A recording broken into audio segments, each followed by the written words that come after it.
A blank page is intimidating. You're staring at a void of nothingness with the intention of turning it into art. How is music born? With the paradox of choice, with the ability to write anything in the whole world, how do you narrow it down? What is the thought process that goes into the choices that make up a song?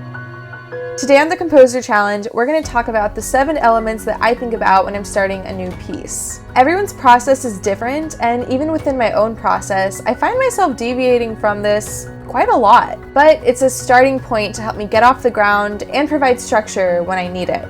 So let's get into it. Before I write a single note, I ask myself, what am I trying to say? The purpose of my music is not to sound pretty. It's to provoke thought, inspire action, and bring out human emotion. The journey I'm about to take my listener on needs to have direction, and every note needs to have a purpose. Without this vision, the music is unfocused, and the audience can pick up on that. The first thing I need to do is figure out what is driving my piece. Finding a main idea can be easy if I know what I'm passionate about. These can be things in the real world, like politics, or nature, or human rights, or situations and encounters with friends and family, or even strangers. These can all provide topics to write about. But sometimes finding a main idea is not so effortless. It'd be nice if fresh ideas just popped into our heads out of nowhere.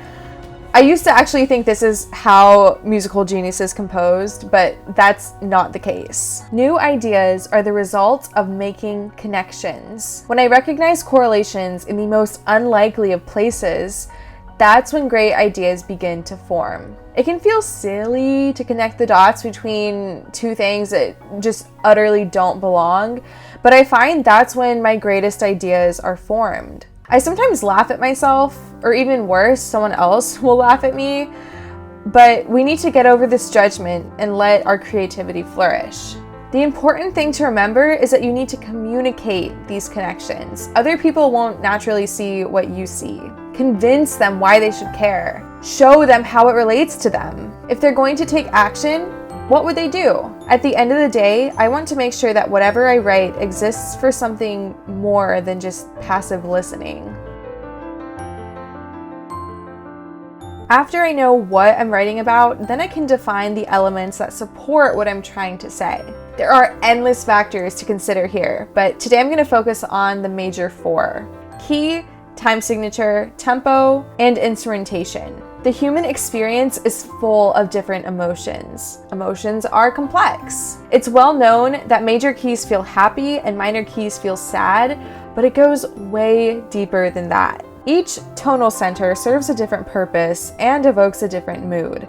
There's a ton of research out there. This table here is based off of the German theorist Johann Mattheson. There's also data out there about the musical modes or going keyless. Whatever you decide is best for your piece, make sure you're choosing the right key. Timing is important. When we learn about time signatures, we learn it's all just math. Here's how you count music. It's fractions, formulas, simple addition and division. But could it perhaps go deeper than that? Could it maybe be more than just practical for a composer? How you decide to group your beats and where you decide to put the stress is going to matter how it's received. Will your audience be able to settle into the time comfortably, be able to tap their foot, predict the changes? Or will they be left uneasy, constantly switching on unsymmetrical beats? These factors can make a big difference in the way that your piece is perceived, so it's important to get right from the get-go.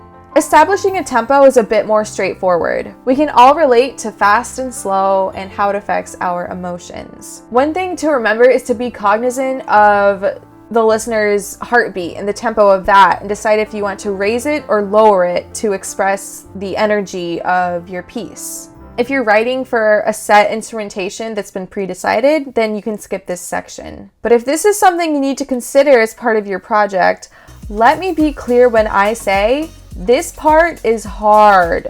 I took a whole class on this and I still struggle sometimes. Choosing the right instruments to get your message across can be pretty tricky. Basically, each instrument has a unique color, texture, timbre, and characteristics that make it what it is.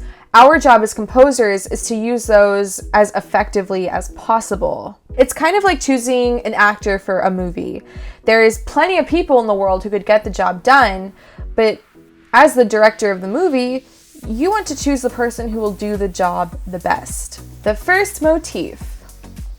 With the basics done and the main idea defined, it's finally time to start writing music. I know this is the juicy part, but it's also the hardest part for me to talk about because honestly, I don't know how to explain where these ideas come from.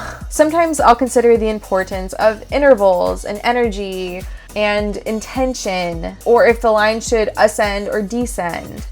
It can also be useful to think about scale degrees, where home feels like, so you can take advantage of tension and release. But other than that, I don't think too hard about this. I just sit with the details I've gathered so far. Sometimes I'll journal a little bit to get the thoughts flowing, but then the musical material just shows up. Once I have the first measure or two, things usually start flowing from there. Then we can get into the next foundational element, the harmony. Obviously, the harmony is very dependent on the melody, but I'd argue that it's more important than the melody when it comes to getting your main idea across. The underlying colors and emotions that a harmony can bring out is far more powerful than a single melodic line. Choosing the right harmony gets deeper into music theory that we don't have time for today, but basically, here are some things for you to consider.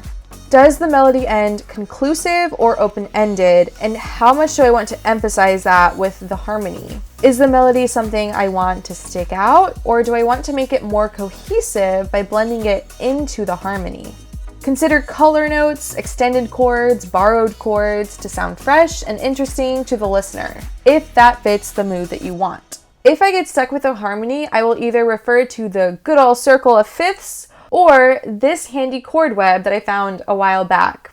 It looks a little complicated at first, I know, but basically you can try out different harmonies and they will effectively lead you back home, and they all sound good. No more 3-chord hits for me.